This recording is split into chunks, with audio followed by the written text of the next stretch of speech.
গল্পের শুরুতে আমরা দেখতে পারবো অয়নদীপ বলে, এখন জজ সাহেব, আমি কমলিনী দেবীর অতীত নিয়ে কিছু কথা বলবো। এতক্ষণ তো বর্ষা মুখার্জির বলেছি।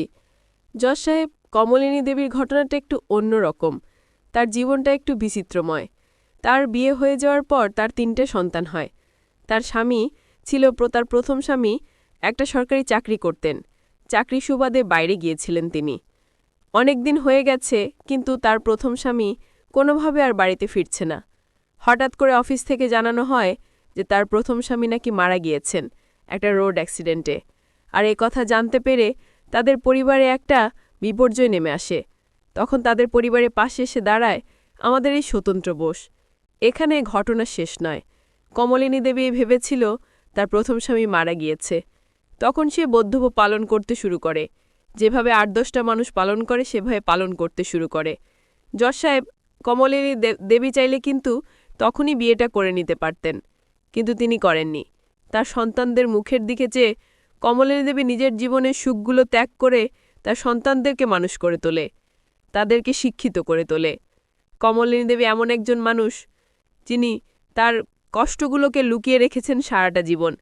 তার শাশুড়িমা তাকে অনেক অত্যাচার করেছে, কিন্তু সেগুলো সে মুখ বুজে সহ্য করে নিয়েছে, শুধুমাত্র সন্তানদের দিকে তাকিয়ে। কিন্তু এতেই থেমে থাকেনি। তার উপর আরও অত্যাচার শুরু করে যখন তার ছেলে মেয়েগুলো বড় হয়। তার ছেলেকে বিয়ে দেওয়া হয়। বিয়ে দেওয়ার পরেই এই বর্ষা মুখার্জি এই বাড়িতে আসে।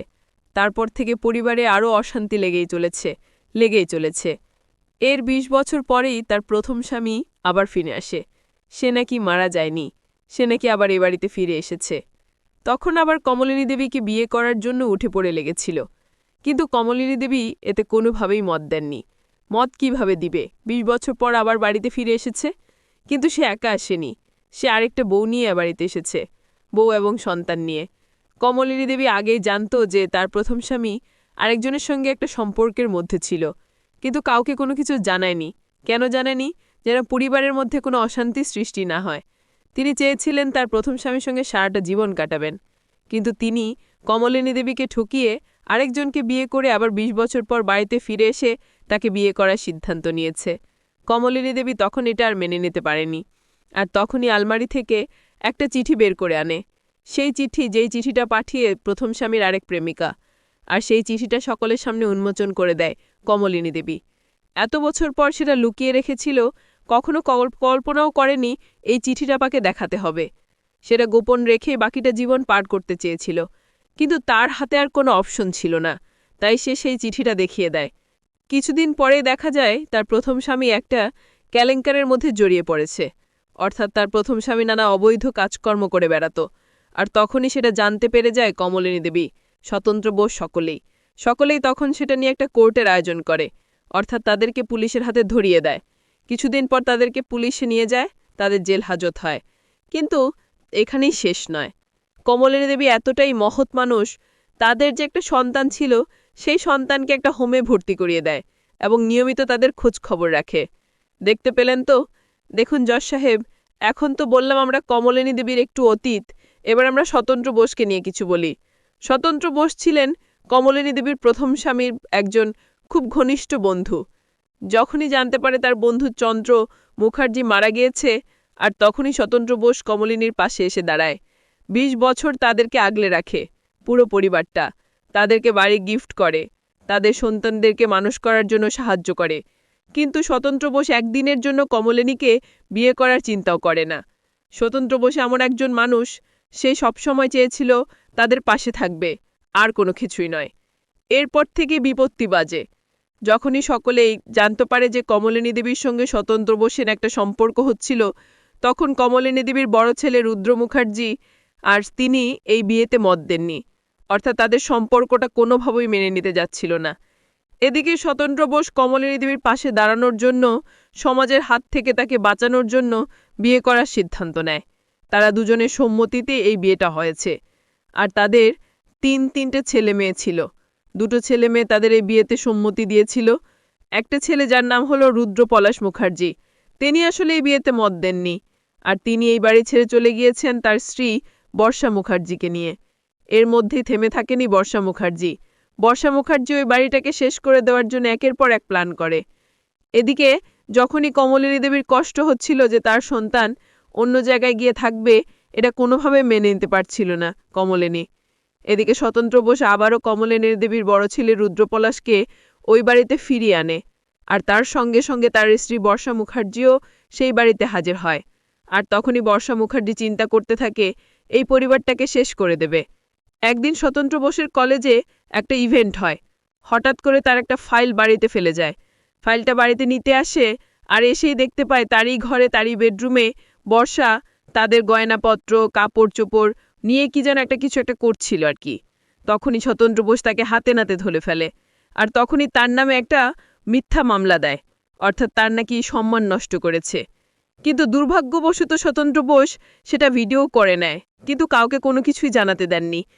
সর্বশেষ সে নির্দোষ প্রমাণিত হয়। তার ইনস্টিটিউটও তাকে নানাভাবে হ্যারাসমেন্ট করা হয়। সে ভিডিওটা প্লে করে তখন সেখান থেকে নির্দোষ প্রমাণিত হয়। বর্ষাকে কাঠগড়ায় ডাকে জজ সাহেব, আর জজ সাহেব প্রশ্ন করে, আপনাকে কি আসলেই হ্যারাসমেন্ট করেছিল, অত্যাচার করেছিল, আর আপনি কি সেই ভিডিওটা দেখিয়ে তারপর নির্দোষ প্রমাণিত হয়েছেন? আমাদেরকে সবটাই বলুন।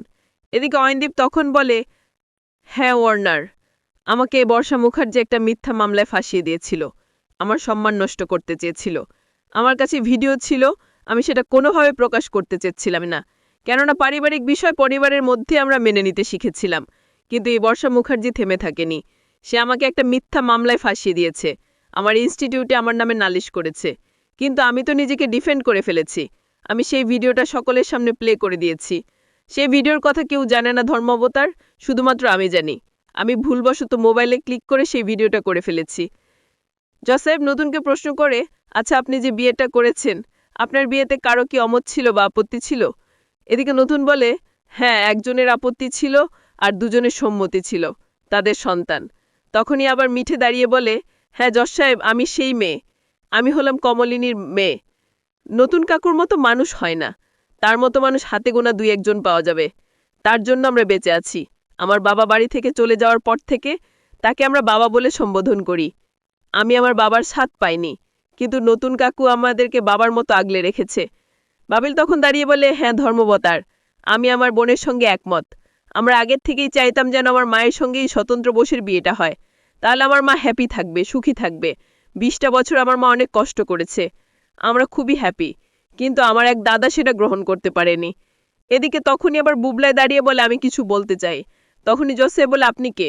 তখন বলে যে আমি হলাম কমলের দাদা, আমি তার বাপের বাড়ির লোকের পক্ষ থেকে কিছু কথা বলতে চাই। আমার বোনটা আসলে না, সারাটা জীবন কষ্ট করে গিয়েছে, ওই পরিবারটাকে আগলে রেখেছে, ওই পরিবারের মানুষগুলোর কথা চিন্তা করেছে, বৃদ্ধ বৃদ্ধা মহিলাদের কথা চিন্তা করেছে। আর সে কথাগুলো চিন্তা করতে করতে আমার বোনের জীবনটা শেষ হয়ে গিয়েছে। আমার বোন তো ওই বাড়িতে ছিল, তার মধ্যে ওর একটা খুব ভালো সম্পর্ক আছে ওর দিতি ভাইয়ের সঙ্গে। আর তখনই কুচি দাঁড়িয়ে বলে, হ্যাঁ ধর্মবতার, আমার বৌদি ভাই একটা মাটির মানুষ, আমার বৌদি ভাইয়ের মতো মানুষ হয় না। আমার দাদা যে কাজটা করেছে, আমার দাদা আমার বৌদি ভাইকে ঠকিয়েছে, তার জন্য আমার ঘৃণা হয়। কিন্তু এই স্বতন্ত্র বোস আমার বৌদি ভাইকে বিয়ে করে আমার মুখ উজ্জ্বল করেছে, আমি এর জন্য গর্ববোধ করি।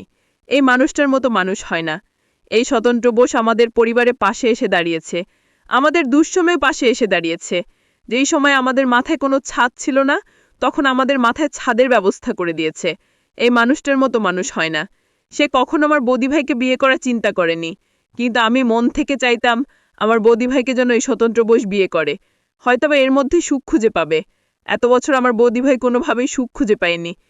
এই মানুষটাকে ফাঁসানো হয়েছে, এই স্বতন্ত্র বোসকে ফাঁসানো হয়েছে।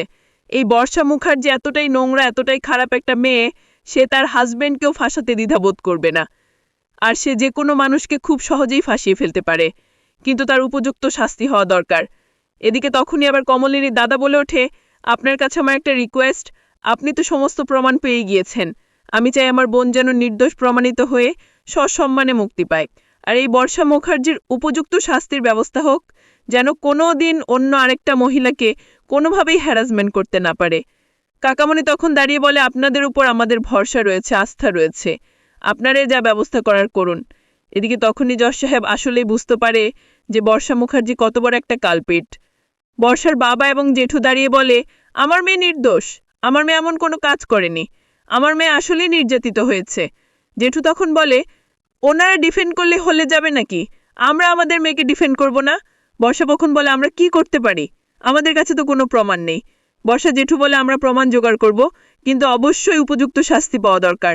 আমাদের বাড়ির মেয়েকে নির্যাতন করেছে। জজ সাহেব বলে নির্যাতন যে করেছে আপনারা কেউ দেখেছেন? আপনারা তো দেখেননি। কিসের ভিত্তিতে বলছেন?